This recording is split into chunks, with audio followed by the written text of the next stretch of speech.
दूसरी कक्षा में आप सभी का स्वागत है। जैसे कि हमने पिछले दिनों हमारे हिंदी 26 के पाठ क्रमांक 1 सूरदास जी के बारे में इनका परिचय पढ़ा। परिचय के साथ हमने इनके पाठ परिचय को देखा कि सूरदास जी की जो रचना, जो पद संकलित है हमारे पाठ्यक्रम में, उसमें उन पदों में क्या क्या दिया गया है, इन सब की जानकारी हमने की संक्षिप्त रूप से। कल की वीडियो में हमने सूरदास जी के पहले पद की व्याख्या भी पढ़ी थी, भावार्थ भी पढ़ा था। आज मैं पुनः पहले पद की जो व्याख्या है, जो भावार्थ है, उसको आप सभी के सामने रख रहा हूँ। जिस समय आप ये वीडियो देख रहे हैं उस समय अपनी हिंदी 26 की पुस्तक अपने साथ रखना और जिस लाइन का भावार्थ मैं करवा रहा हूँ, जिस शब्द का अर्थ मैं बता रहा हूँ, उस शब्द के अर्थ को आपको भी कॉपी में लिखना है और अपनी पुस्तक में पेंसिल से अंडरलाइन करना है। तो शुरुआत करते हैं हम। हमारा पहला पद है सूरदास जी के पाठ का। पहली लाइन हमारी है जैसे कि बूझत श्याम कौन को गोरी। अब बूझत श्याम कौन को गोरी, सबसे पहली बात हमें ध्यान रखनी है कि हमारे इस पाठ की जो भाषा है वो ब्रज भाषा है। सूरदास जी ब्रज भाषा के प्रमुख कवि थे। इसके साथ साथ मैं एक बात आपको और बता देता हूँ कि सूरदास जी जो है, इनका सबसे प्रमुख ग्रंथ सूरसागर है।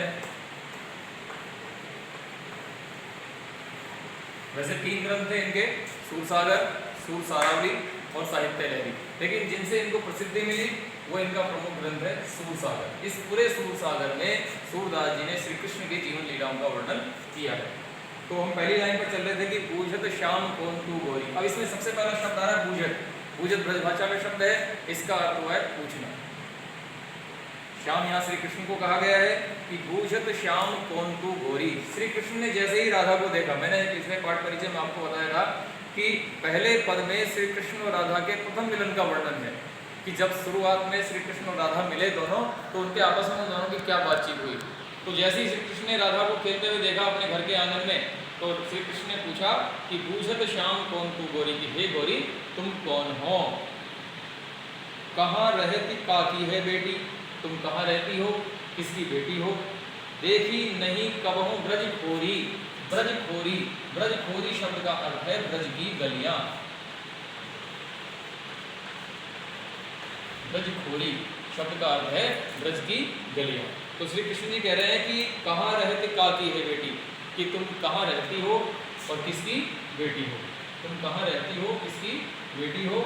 देखी नहीं कबहू ब्रज खोरी, मैंने आज से पहले तुम्हें कभी ब्रज की गलियों में नहीं देखा। ब्रज खोरी, ब्रज की गलियां।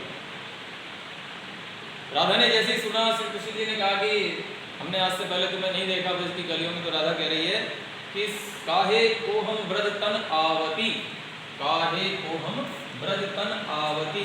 राधा कह रही है कि हम ब्रज की गलियों में क्यों आएंगे, हम ब्रज क्षेत्र में क्यों आएंगे। खेलत रहत आपनी कोरी, कोरी का अर्थ होता है दहली, घर की दहली। राधा कह रही है कि हम तो अपनी घर की दहली पर ही, दहलीज में ही, अपने घर के आंगन में ही खेलती रहती हैं। सुनत रहती स्त्रवनी नंद डोठा, डोठा यानी पुत्र, स्त्रवन यानी कानों से।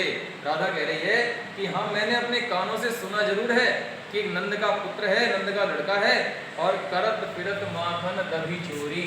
दही, दही का अर्थ होता है दही, वो दही और माखन, ये नंद का लड़का है और वो दही और माखन की चोरी करते हुए घूमता है। तो जैसे ही श्री कृष्ण ने सुना कि राधा उन पर इल्जाम लगा रही है, राधा उन पर इल्जाम लगा रही है कि दही माखन की चोरी करते हुए घूमते हैं, तो श्री कृष्ण ने कहा कि तुमरो कहा चोरी हम दइए, कि हे राधा मैंने तुम्हारा क्या चुरा लिया। खेलन चलो संग मिली जोड़ी, अतः तुम मेरे साथ जोड़ी बनाकर खेलने के लिए चलो। सूरदास प्रभु रसिक शिरोमणि, सूरदास जी कह रहे हैं कि हे रसिकों के शिरोमणि अर्थात भगवान श्री कृष्ण, बातन भुरई राधिका भूरी। श्री कृष्ण ने ऐसी ऐसी बातें राधा के साथ की कि राधा जो भूरी राधा थी उसे श्री कृष्ण ने अपनी बातों में फंसा लिया, अर्थात अपनी बातों से बहका लिया और अपने साथ खेलने को तैयार कर लिया। तो भैया बहनों, छात्र छात्राओं, ये आप सबके सामने सूरदास जी के पहले पाठ की व्याख्या मैंने रखी, भावार्थ मैंने रखा। उम्मीद करता हूँ कि इसको आप और बढ़िया तरीके से तैयार करके और इसको आप तैयार करेंगे।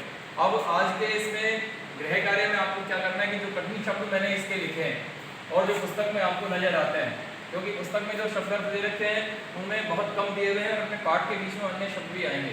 तो जो शब्द मैंने लिखे हैं और जो शब्द मैंने बताए हैं, गृह कार्य में आपको उन शब्दों का अर्थ, कवि का परिचय और पाठ का परिचय, ये चीज़ आपको तैयार करनी है।